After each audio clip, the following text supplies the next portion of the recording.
These are some things that I've never admitted to my parents.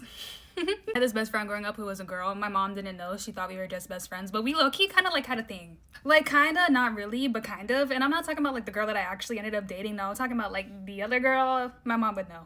Next, you know that episode of SpongeBob when Sandy would absolutely go insane when she got woken up out of her hibernation? That's how my mom was if you woke her up before 12 p.m. So sometimes what I would do was I would literally just stay in my room and not go to school and just literally just stay the fuck home and just be super quiet until she finally left for work a couple of hours after she woke up. You know what? I was able to get away with it. Okay, so my mom actually knows this one because I've told her in the more recent years, but when I was younger, on my birthday, she would always get me chocolate cakes.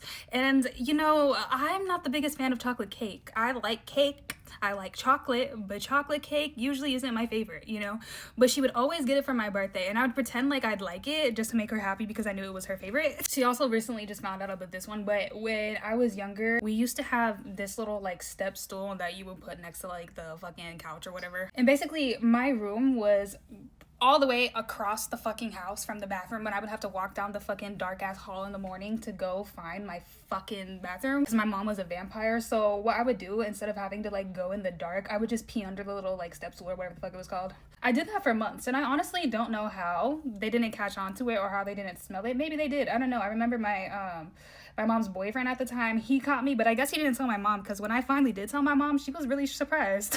I also remember there's a few times when I was really little. You know how like when we get really little, we get curious with our bodies. Let's just say my pillow was my victim and I got caught a few times. I was really little, y'all. I told my mom that I peed the bed, and this happened quite a few times.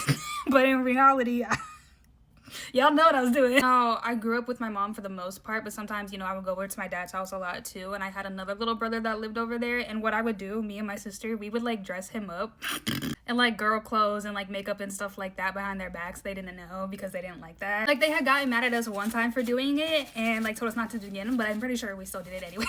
Also, my mom don't play about her Coca-Cola. Pause. And I remember like she would buy us our own sodas. Like I would usually get Dr. Pepper, my little brother would get Fanta, but you know what, when we would run out, obviously like sometimes we would sip on a little Coke. You know, my mom had no problem with that for the most part, as long as it wasn't the last one. The last one was always hers, but you know, sometimes the last one would end up going missing and she would cuss us out, and I would always blame it on my brother, but half the time it was definitely me. Like when it came to me and my brother, I usually never got away with anything, even though he was usually the culprit.